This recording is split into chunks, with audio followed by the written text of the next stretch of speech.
Konnichiwa, traders. Welcome to the Flow Show. Morning, Kate, and welcome back, Stel. Hello, hello, hello. So nice, so nice to meet up with you guys. Seriously, it was such a pleasure.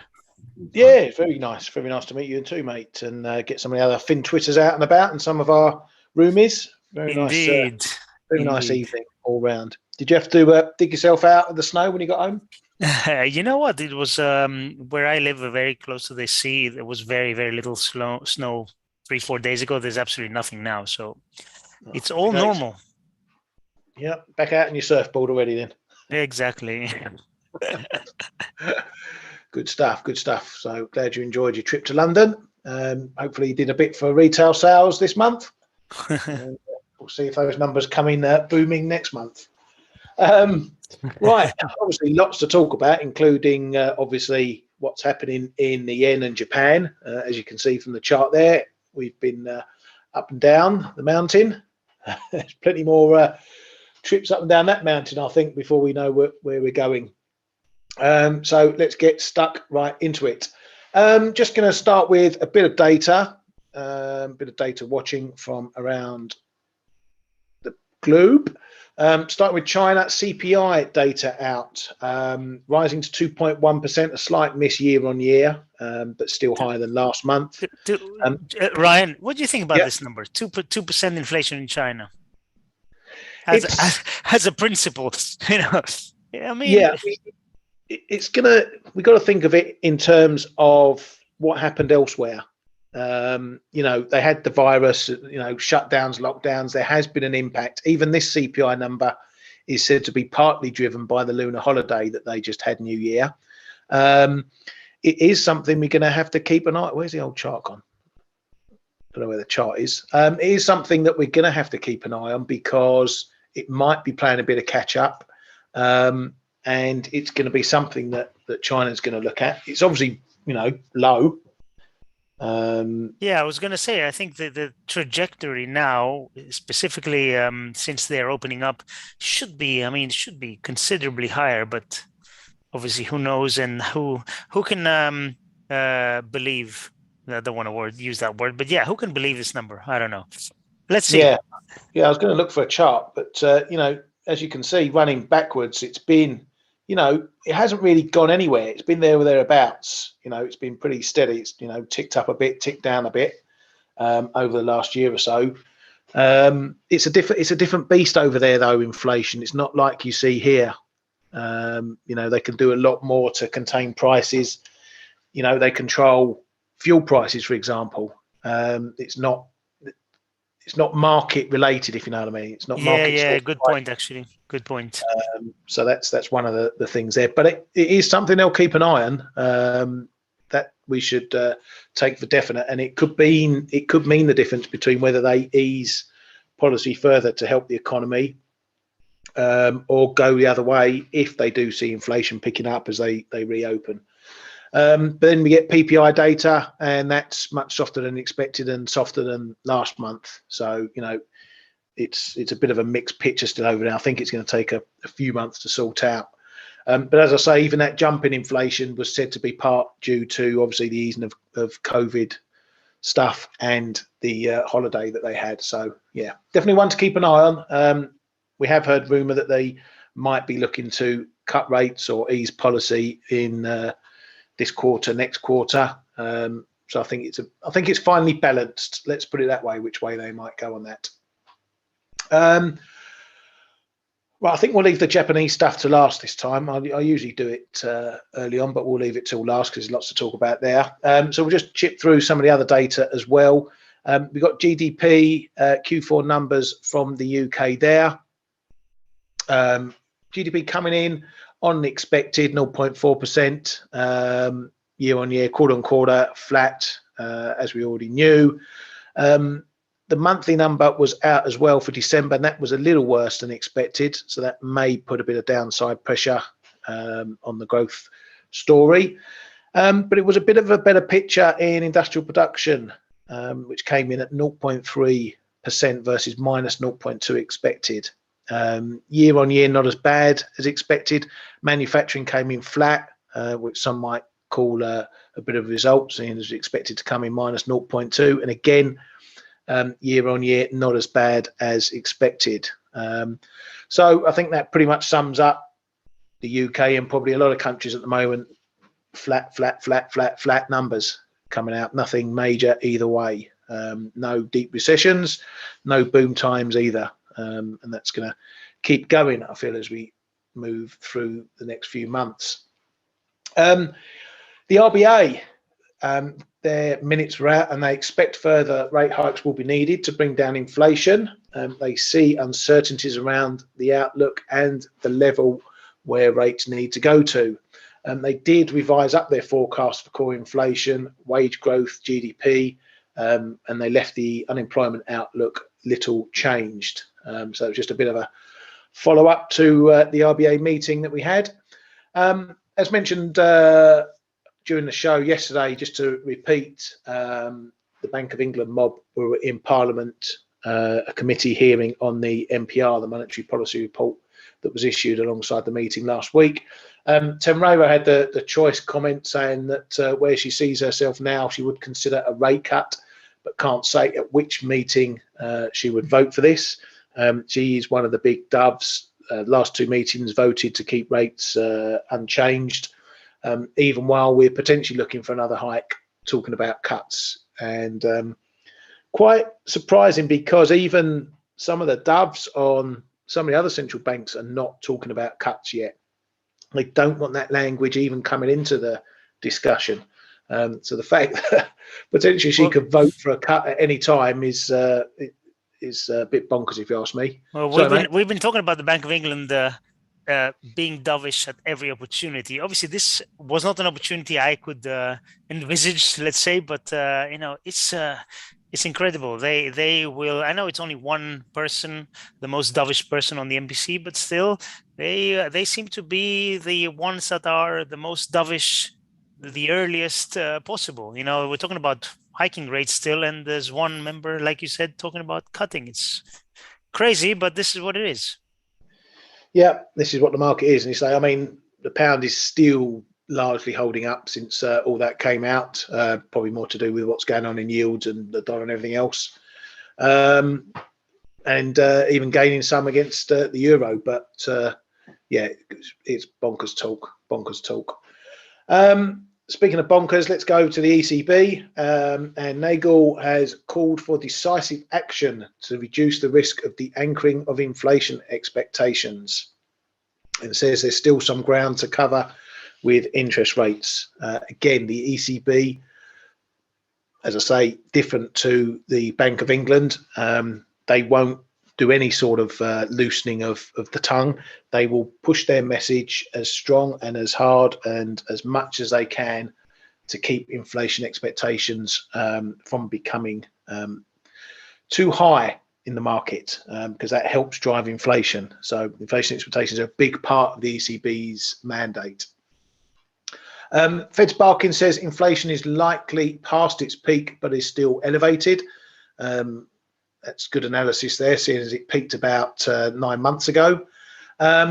Mexico, they surprised by raising their rate by 50 pips to 11% in a unanimous decision. The market was expecting a 25 pip hike.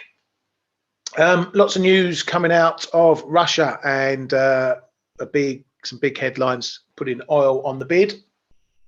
Russia's Novak energy minister said that they will voluntarily cut oil production by 500 barrels per day in March. This is due to the price cap being threatened. They say the price cap on Russian oil and oil products is interference in market relations, and Russia will not sell oil to those directly or indirectly who adhere to the price cap. They won't also comply with any price caps, and perhaps surprisingly, they didn't consult this move with OPEC Plus members. So that's been one of the reasons for the big jump in oil, that they're going to be cutting 500k barrels per day. A bit of a surprise move there. Right, let's get stuck into Japan. So what do we know so far? Well, Officially, unofficially, it's now official. The government will present the new nominees for the governor and deputy governors to Parliament on February the 14th. That's been confirmed now by Kishida. The time touted is, I think, 11 a.m. Japan time, which is 2 a.m. GMT. Then after that, it's said that the ruling party and opposition parties will consider conducting a hearing for those governors and deputy governors in the lower house on February the 24th.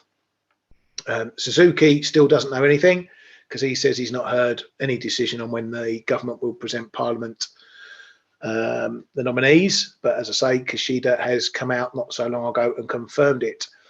Kuroda was also speaking and said monetary easing didn't boost wages in the past decade, and we'll keep up easing for as long as needed to achieve the price goal. One of the nominees or potential nominees who may not be a nominee anymore, Amamiya, said it's appropriate to maintain current ultra loose monetary policy and sees no need now to make the YCC more flexible. Now, what caused all the ruckus in the end this morning? Well, Nikkei dropped a bit of a bombshell saying that an ex-Bank of Japan man, Kuzo Ueda, may be the choice to take over at the Bank of Japan. He was on the board between 1998 and 2005, so he's been in the job before. He's a special advisor still to the Bank of Japan, been on various economic committees, so on and so forth. But it has been a bit of a curveball for the market because literally no one was expecting this name to be dropped. I don't even think it's been mentioned at all, hardly, in the last few months as a potential candidate. And if it has, a lot of people have brushed over it. And the press were quick to get round his place of work or kick his front door in to find out what he had to say. And he said that nothing has been decided when asked if he'd be nominated. And when he was asked what he would do, should he be employed in the role, said it's important to make decisions logically and explain clearly. That is a bit of a clue because one of Kishida's points for the new governor is that they are good at communication. So we're in a bit of a no smoke without fire on this one, I think, boys and girls. And the fact that he wasn't thrown out any no comments is a bit telling as well. Kay, you've yeah. Oh, just before I bring you in, the Nikkei story pretty much ruled out that Amamiya would be going for put himself in the hat anyway. So he could be ruled out, part of the reason for that move there, because he was seen as Kuroda Mark II. Yeah, you had a couple of calls to your contacts in Japan. What was the story? The funny thing is that everybody was as surprised as we were, because Ueda was on zero lists, right? So I suspect he must be Kishida's drinking brother or bartender where he hangs out at night. But no, seriously, we didn't know what to expect with the guy. He has been the early part of the early zero interest rate policy crew. So I was a bit surprised. Well, no, there's two things. I was not surprised at the reaction of the dollar yen and the JGB futures because Amamiya got ruled out. But then nobody knew, including myself, what Ueda really means for the policy going forward. The one before he spoke, there's been two names as well named as the possible deputy governors, Uchida and Himino. To start with Himino, no idea what that person means for monetary policy. But interesting is that the person said a couple of times that banks should find new ways to support their business. So in my opinion, that's dovish, because the regional banks have been really suffering from negative interest rate policies. And the fact of saying that means like means really saying like, you sort it out. We are going to do our Yeah. monetary policy. Yeah, get on with it. And then Uchida has been, just following the group move really, never been really vocal against the current monetary policy. So it was really a question mark. So we really had to wait for Ueda to really talk himself, and the fact that he has given comments means that somewhere he felt the need to clarify a little bit his stance. Probably having his wife saying like 100 times this morning, "Are you going to pick up that bloody phone?" Made him say, "All right, maybe I should say something about what I think we should do." Now, there's two things that you brought up. The second one, the first one, though, that he said is that he thought that current monetary policy was correct. So, and the second thing is we have to communicate going forward, whatever. Nothing has been decided. He has to say that because there's nothing will be decided until the hearings after the 24th of February. So that's a bit of a kind of an official line saying he can't say today that he's going to be the next Bank of Japan governor, but he didn't deny the fact that he was approached. So that's already one thing. It was funny watching the price action when it all happened. This big red candle was when the Nikkei post dropped, and then you had this little bit of whiffing around while everyone jumped on Google to find out who it was, and then they read some prior comments, that he'd been talking about, prior things that he said about wages and the like, and the market thought, right, well, this isn't Kuroda Mark II. Amamiya's out the picture as well, so it's going to be more hawkish, and then it dumped here, and then this big fat candle. This green one here was him saying that Bank of Japan monetary policy is appropriate and they need to continue easy policy. So that put him right back in Kuroda's shoes again. And voila, back we went. So fun and games, Yeah, what we know right now is that the guy is going to be not a Kuroda Mark II, because he has probably, and as Kishida already was saying, he has probably been asked when contacted, saying like, can you lead Bank of Japan out of zero interest rate policy, and how is it going to be? I mean, are you able to do the job? The fact that he's commenting, it seems that he accepts the nomination. So now it's up to the party to decide. But the thing it does seem to filter through that he's going to lead the Bank of Japan out of negative interest rate, and perhaps relaxing a bit this YCC, and then see what happens on all the other plans. But I'm pretty sure that Kishida is also talking to the nominee in the sense that, but be careful, because we need a massive amount of funding. So at the end, I mean, running forward on the events a little bit, it's my base case is still the same. Bank of Japan is likely going to try to get out of this whole monetary policy, but at a much slower pace than anywhere else. So base case is for me that we can still see yen appreciate in the shorter term, because if the expectations of Bank of Japan leading going out of the very strict and easy monetary policy will probably have the Japanese whales do a bit more of reshuffling, and the speculators trying to hammer the JGB yields through that 0.5%.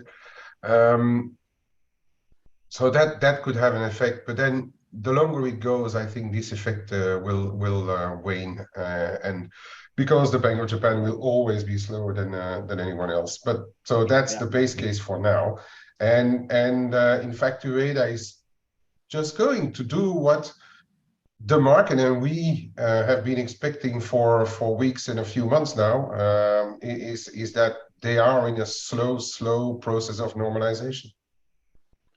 Yeah, exactly. And I think it's also telling, because we've got to think of it we've got to think of the risk going forward. Okay, we've seen the yen move around, flip flop around, whatever you like. You've got to look at the risk still of just this news alone. Kishida was out, as I say, just before we started the flow show, saying that I've got what he said. What did he say, Kay? He was saying something, but he didn't confirm or deny. He didn't come out with a line that said we haven't made a decision. He wasn't questioned about it, or if he did, he didn't answer to say we haven't made a decision on the nominee. He hasn't put it down. No officials in Japan have stepped on this rumor, which again might be telling, but it is still just a rumor. And we have to be wary of that, because a denial could come out at any time. Over the weekend, Japan, it's evening time now in Japan, so there's a risk maybe Sunday, early Monday morning, we get something out of Asia saying, oh no, it's not going to happen, we haven't picked anyone, and the market's going to flip around again. So what you need to take from these moves is the reaction in yen pairs, depending on whether the person who's thrown up is seen as hawkish or dovish, if they're Kuroda or not Kuroda. And the market's going to move that way. So that tells you what it's going to do. I.e., someone they think is hawkish, you're going to see yen pairs falling. Someone they think is in Kuroda's shadow, you're going to see that it gaining. But that is then going to have a confirmation move once the person is picked. Once we know exactly who it is, we're going to get a confirmation move. Then the market's going to look. It's going to want to hear the first words out of the mouth of whoever it is, to then get an idea, are they hawkish, are they dovish, are they confirming to what we expect them to be? So there's going to be all this jumpiness about leading into next week still. So it's not a case of, oh, this is the man and we run with it. This still may all change around. And as traders, you've got to look at where your risk lies with that. Then once we know who it is and we've heard the lines, the market will set itself in motion, pricing in what it expects from the Bank of Japan going forward. Now, if that's a dovish slant, thinking that it's going to be the same old, then we're likely to see yen pairs rally. Then we move into the phase of watching the data. Is inflation going to keep going the way it's going? Are we going to get these wage hikes, so on and so forth? So the monetary policy trade will happen thereafter.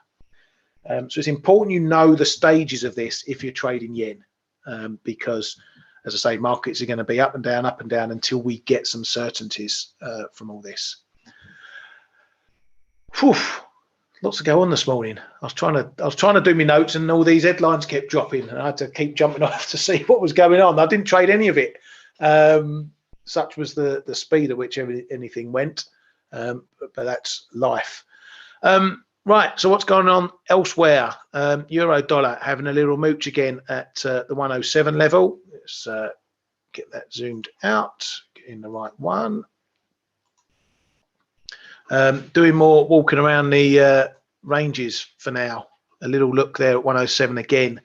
We had that move early in this week, cleaned out a few of the week longs onto that 107 area. Are we going to do it again, or are we going to hold it?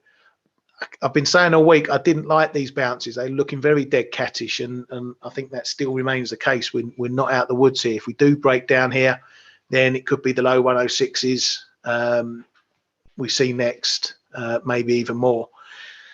Should it happen, we get something down to this the old big 105 area, I'm going to be getting a bit interested. But I've got my sniper rifle out. I'm not looking to take any sort of big positions, just trade between the levels. Same thing for cable, really. Holding up maybe a bit better than the euro. We're not close to the 120 like the euro was to the 107. But we've come pretty swiftly off that move to 122. So, just trying to work out what he wants to do at 121 at the moment. Aussie dollar, another one, said it needed to get above that 70 handle and, make hay, and it didn't. He had a little look, didn't like what it saw, and now we're pretty much just come all the way down there to the 69 handle. So I'm still not ready to believe that this move down that we saw in the euro as well and everything else since the US data last Friday, I don't think we're done perhaps with the downsides here. We've tried to get above these levels. I said it would be hard work again. It has proven to be the case. So I still think maybe we may be having a little look lower, but we'll wait and see what happens. One trade which finally has gone my way is dollar yuan, flapping around under here. My buy stop, which got triggered over here, 680.50. Now got a bit of money in that. I'm going to be looking for a move maybe up to 83, this prior high, take some off the table, put some in the bank. I may do some anyway, just to put some money in the bank.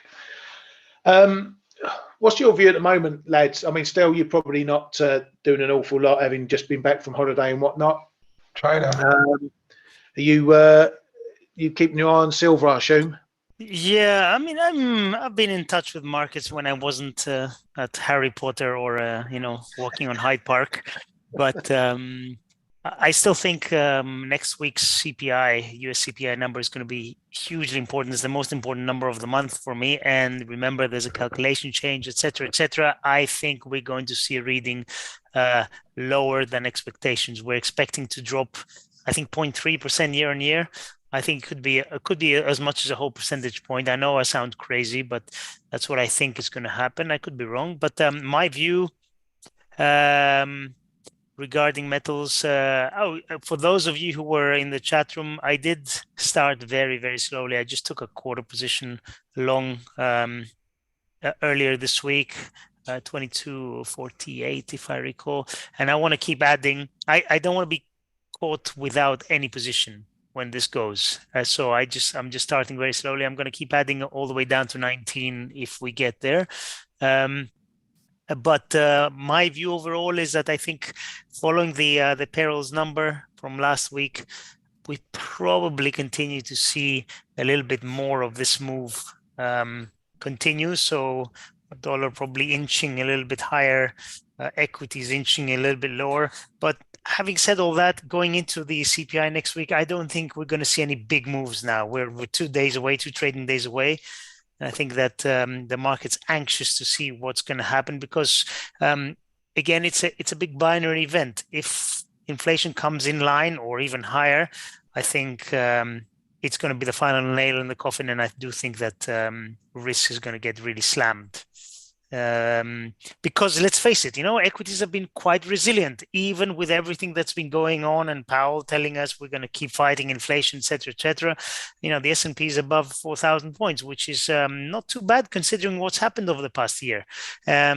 So if Tuesday's number is in line or higher, I think we see a big old smack in the markets. I think that's going to be the trigger. The markets have been trying to deny a hawkish talk from the Fed, and I think that they no longer will be able to do that if the market comes in hot. Having said that, I don't think it will. I think it's going to come in quite a bit lower. So I think we're going to see a lift in risk, but going into it, I probably think we just inch maybe a little bit lower. But overall, I don't have much to do. I am still looking at the Norwegian kroner, and with the Norway inflation, which you didn't mention, Ryan, shame on you, which came in higher than expected today. So CPI came in at 7% year on year, up from 5.9 and expected 6.5. So that's a big old beat in CPI, and I'm still seeing the krona being pretty stable today, which is surprising. So I want to sell into strength on Euro Norway and Dollar Norway. I'm debating when to do that, but probably not going to do anything ahead of next week's inflation print. Yeah, lovely. But overall, I'm just getting back into markets, just trying to understand what's going on and get back into it. Yeah, I know it's like when you have a few days off. You need to watch prices for a while, don't you, just to get back in the rhythm of things. Yeah, so, and I never go on holidays, so I mean, come on, it's difficult for me. Never. I've got that. We've all got that on tape, folks. Still never goes on holiday. You wait next week. Oh, yeah, I'll be doing a flow show from a catamaran on the island somewhere. Yeah. That's going to be May. We know the story. May. Right, one pair we need to keep an eye on today, or one currency we need to keep an eye on today, is the CAD. We've got the CAD jobs report today at 1:30 GMT. Market is looking for an employment change of up 15k. That was versus a booming 104k last month. Unemployment rate is expected to tick up to 5.1% from 5.0%. We'll obviously keep an eye on the participation rate, which was 65% last time. After that, we've got University of Michigan flash sentiment readings there. But for CAD, I'm keeping an eye on this one. We've got a bit of a zone here around 60, 70. We can't get above. I've been waiting a while to see if we get a look at 135 for potentially a short up to this old fib level here.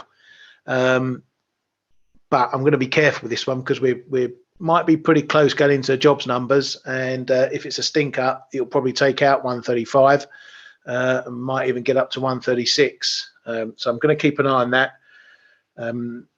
Also, conversely, you got to look at the downside if it's a good number. You know, we've tried to get down here before, couldn't. 133. You know, it seems every time we look at it, it's got a 133 handle on it at the moment. So a move down towards these lows on a big beat might be good for a little long play. So I'm going to keep an eye on that. So I've got my level set. We'll see what happens with that one. I'm sure Kay's going to be looking closely for his Euro CAD. Do you want to have a little run round? Yeah. Okay.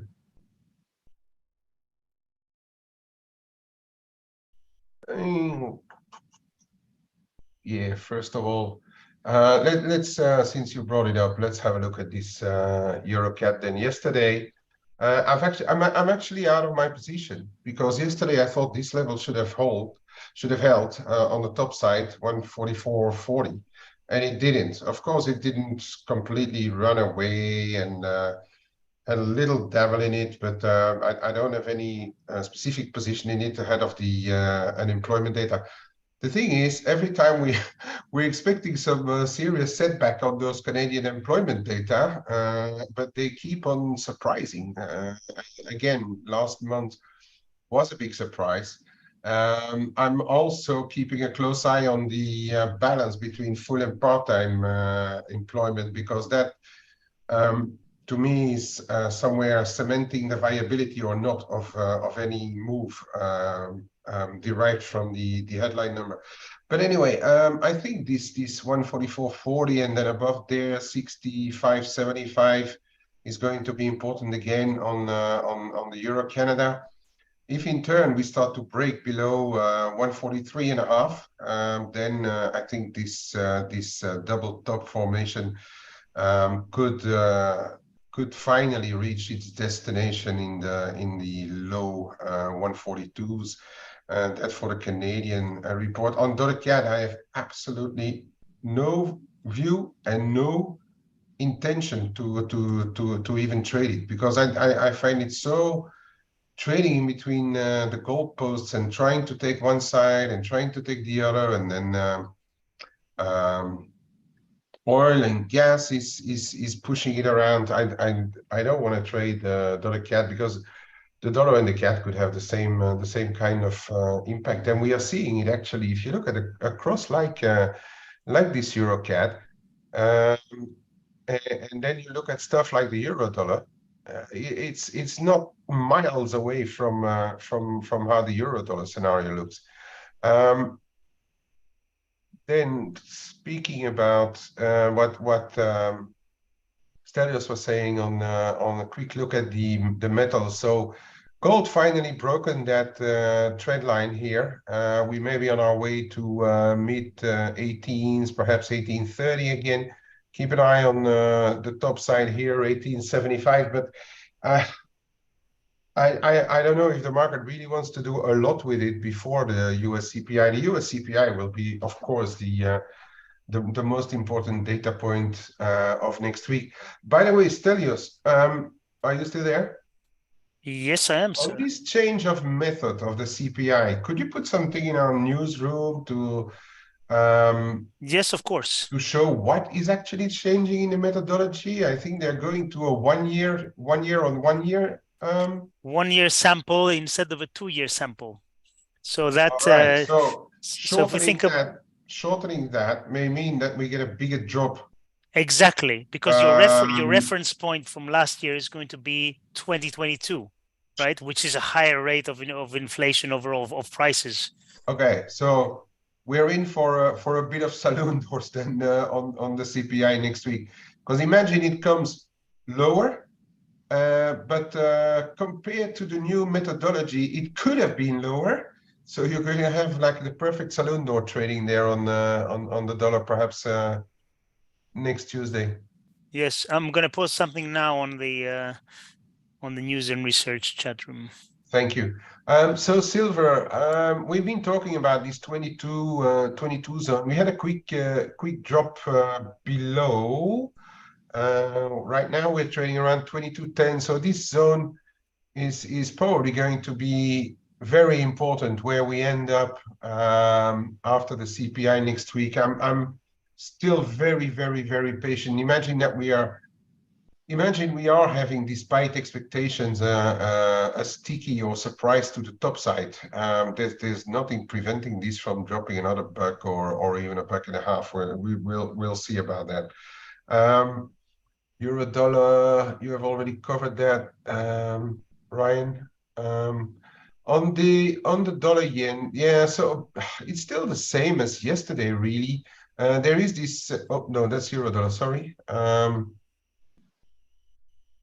the dollar yen, I was going to go. So yes, we both have this 129.80 here, which where it stopped dead on it this morning.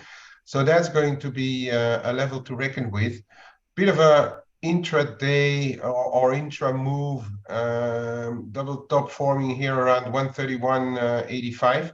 Looking at the volatility of the yen, those are really your markers.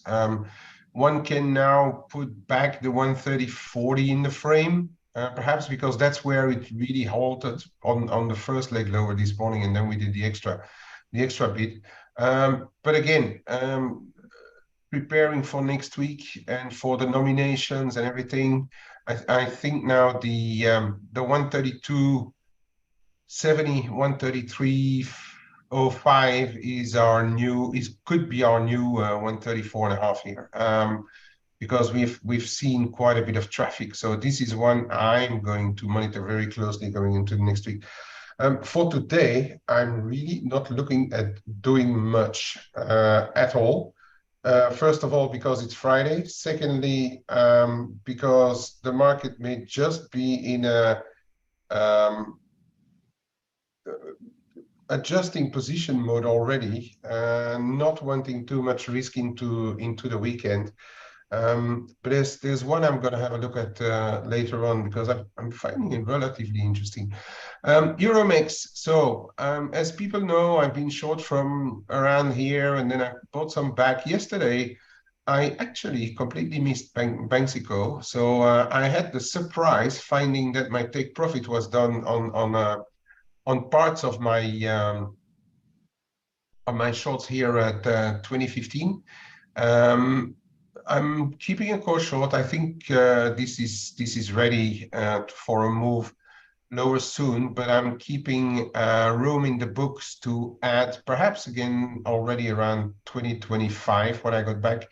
I'm going to be in short. I'm in really short-term stabs when I see a bit of a rally, sell some, buy some back, but not really worth mentioning as a real position. But I still think this is pretty well-oriented downside. We have to respect, of course, those levels. It's around our lows today. Call it 2008, something like that. It's also the prior low here. Yeah, so that's about it on the Euromex. I still think that like an 11% currency, it's tough to be long of it, especially for as long as the data in Mexico, and we have seen yesterday's the Mexican CPI came out a little bit stronger, and Mexico immediately reacted to it. So this is not something to fight yet, in my opinion. Yeah, I wanted to mention this euro sterling, and I don't know what's happening now. Now we're starting to move away a little bit from it.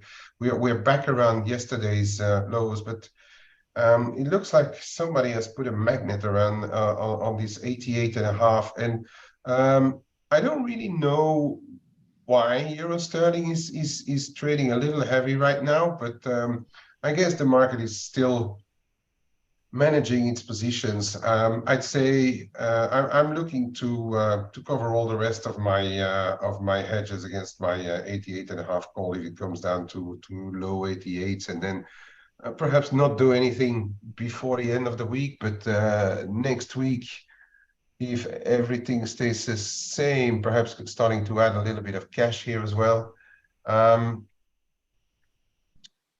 Yeah, as I said, it's yesterday we tried to rebound a bit, but it's finding offers here. So it's a little interesting, because I think in the more medium term, this should have a final test somewhere around 90. But for the time being, keep things tight and perhaps small for as long as we haven't not a fresh real move developing.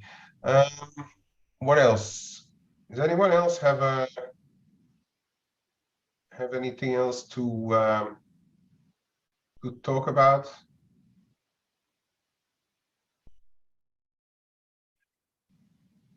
I don't. No, I'm just looking at the cable. Yeah, cable. Yesterday we had this little run through the 121.45. I was watching. I was short. I cut myself, but then looking at those levels here, I gave it a try again, short, and covered back on the way down, and I'm out of it right now. I'm not going to put anything fresh on against the weekend, but it's interesting that we are holding this 120.75.80. Again, 121.40 I think is going to be a bit of a level here, and then if we rally more, then the 122s will come into play. Yes, one I wanted to have a look at. US 10s, they are on the way back up, and we've been talking about that already a good number of times. This is the market needing to adjust the expectations still after the prior labor report, and we are in this process. We're talking about this 356, 358. That's held yesterday, and we're back higher. Also, non-major CPIs have been holding up pretty well, and I think it's dragging the whole interest rate sphere higher. We've seen also EU rates, sterling rates picking up a little bit. So keep that in mind. And but for as long as these are ticking higher, since this is the biggest market in the US, I reckon the dollar has perhaps little, not that much room to go much lower until the CPI. That's just my base feeling. And then after the CPI, it's all going to be about what's going to happen to this sphere. So and then I think we're talking about 3.75 up to 385, and then on the downside again this 356, 358. But that's music for next week. We'll have room to and time to discuss that. On the twos, that 340, that 440 I was talking about the other day. We had a retest, and it's going higher again. Keep an eye on what's happening in the mid 450s here, and then to close the week. And that's really it for me right now. Oh. Thank you, mate. Thank you, mate. I shall crude. Yeah, I don't have anything in crude. I mean, it's really driven around by Russia and whatever. I don't have too much of a view on that. Right. I was going to have a look at that, mate. If you want to grab it. Last one I wanted to mention though is dollar China, because I bought small this morning. I bought small this morning because we just because of the fact that we traded back above 680, 680 and a half. So I went in really small around 681 this morning.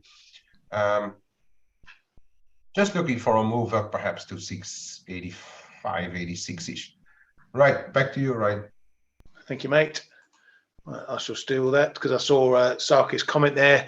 Well, you've got a nice trade there, mate. You've pretty much nailed the day's high up there. I think the big level we all know in WTI is up at this 82.50 area.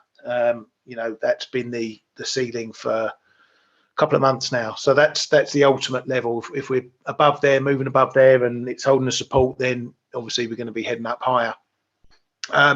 There's a bit of an interim level around 80, probably a 40-60, call it. So that might be your pain level in the short term. If we find a test holds these highs again, 80-30, then you're probably going to see a steeper pullback. But you know what it's like with oil; it can flip you out for a buck before it comes all the way back down again. Any more headlines along that news we heard this morning? From Russia particularly, it is a bit bullish. OPEC plus members have said they're not going to fill the gap left by Russia cutting these 500k barrels. So that's not going to send the price all the way back down again. But it depends what happens. I think a lot of the growth story is still in this. I've been a bit confused as to why oil's moved as much as it has the last few days anyway, particularly when you look at the fundamentals that are going on, China reopening and so on and so forth. So I guess you just got to play the levels, mate. As I say, got this 82.50 up here. That's your big level. Over that, you're probably wrong and going to be very wrong. Ryan, I think for the more medium term, it's worth noting where we stopped also on the way down, right? And that's probably the reserve buyers, who are leaving bids down there. So first of all, we went to tag their 70 level, and now we have like two very clear bottoms there, just in the 72s. And I whether it's front running or the SPR buyers, but there seems to be something or somebody down there who really holds it up. Yeah, thanks for that. And Angela, you're up in Guildford. Yeah, I know Guildford very well. And you could have popped up earlier this week, jumped on a train up to London and met us for a drink and still. But we'll definitely be having more meetings like that, I can assure you. One of our guys, Chef, he's promised us a barbecue for the last 3 years, and I keep wanting to pull him up on it. But yeah, we'll definitely have a few more meetups, either uptown or somewhere central for everyone. Maybe on the beach. Yeah, let's all go down the beach when it gets warmer. So never then. Oh, mate. Oh, look at that. He comes over, he shares our hospitality, clears off, and then slags us off. That's your typical foreigner. Typical foreigner. Right, well, I don't have much more to add unless you boys and girls have got any last minute requests. You guys and girls have been a bit quiet of late with your stuff. I want to hear what you lot are doing. It's all right us telling you what we're doing. I want to hear what you guys are doing. What are your views on markets? What are your views on pairs? Where do you think things are going? We want your input. I don't want to be listening to these two clowns babbling on every time. I want to hear from you guys. So keep your thinking caps on for next week. All right, that's it. That's me done with the flow show. Adios, everybody. Ryan calling me a clown. That's it. That does it to me. TGIF, everybody. Have a good weekend. Yeah, have a good weekend, everyone. Thanks for coming to the show. We'll see you all next week. Cheers, guys. Bye-bye. Hey traders, this is Blake Morrow with ForexAnalytix. Thanks for stopping by our YouTube channel. Don't forget to like these videos, share them, and subscribe to our channel so you don't miss any of the content that we provide here for free. Thanks for stopping by. I'll see you in the next video.